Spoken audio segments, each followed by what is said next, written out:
that's the warm air starting to move in our direction. And so by the weekend, that means a big temperature boost. Today, mid-50s throughout the evening, still a very nice evening and night ahead, but tomorrow's warmer, and especially by the weekend. We'll have that in just a few moments.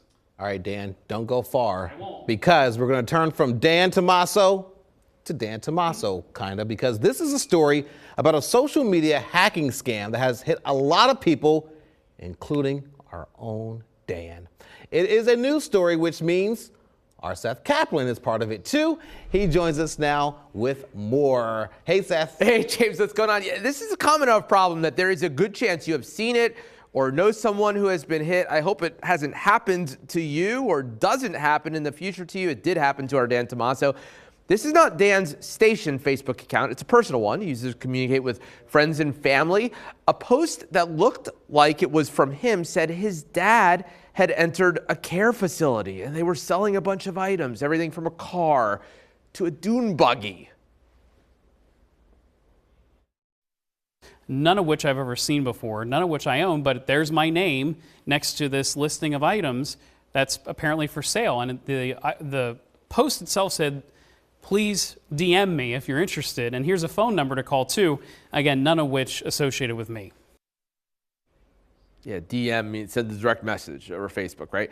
Well, this is the part of the story when I usually say, we'll hear more from the person coming up tonight at 5.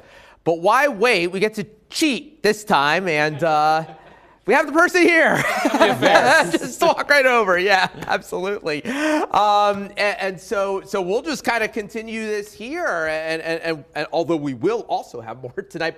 But Dan, you can tell James and our friends at home, your dad was not in a long-term care facility. Nope. He's healthy. He's healthy. He's fine. He's good. Both parents are fine. But it's amazing, truly amazing to me, just the response I got from this. And this is why I reached out to Seth, because I think it's important everyone stay on guard. Even if it's someone that you know and trust, try to use some context clues. Is this real? Is this not? Unfortunately, we did have some folks fall victim to it. So again, this is kind of my way of getting the word out. I know I wasn't the only one affected. Apparently, there's been more posts like this with similar items, similar description. So be on the lookout for this. And that's the point. It's right. Like, as you said at the beginning, it's a story about Dan, but not just about Dan. Right, it's happening so often. And the thing with this is you can see how people can fall for it. Yeah. Because it looks very authentic and you're thinking, oh my gosh, Dan, something's happened to his father. Let me help him out. Maybe I can buy something and give them some money. But it's all fake. It's and all fake. going to someone else. And Dan, and you'll talk about this later in the story, but Dan struggled to get help. To take it down, yeah. To take it down. We have reached out to Facebook for their thoughts about that. But the other thing is, Dan acknowledges that there was one thing you could have done to possibly prevent this, and that is? And so this was an older account. It did not have two-factor authentication. So that is my fault. Two-factor authentication, we should tell people, like when it'll text the phone to your cell phone that you have to then enter it or something. Correct. Yeah, There's a separate code other than your password. But again, this account was so old. It's from when I was in high school that it's just something I overlooked. Now, luckily, I do use unique passwords, so nothing else on me was hit, whether it's my email or whatever, but this account was hacked and they changed my email address and phone number associated with the account, so I was locked out. And that's where the real trouble comes in. Right. And Dan, you said all your other accounts have two-factor authentication. Yep, and in fact, I'm going to go back and do the same because I'm kind of in that same situation where nowadays I know to put it on there.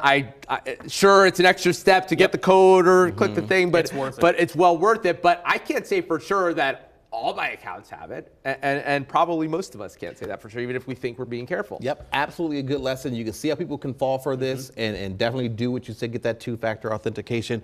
Seth, I know you'll have much more on this story. Indeed. Dan, we'll talk more. Yep, we will talk more. Exactly. About the weather, too. Yes, absolutely. All right, thank you both. Thank you for sharing your story. Sure. Thank you for bringing that to us.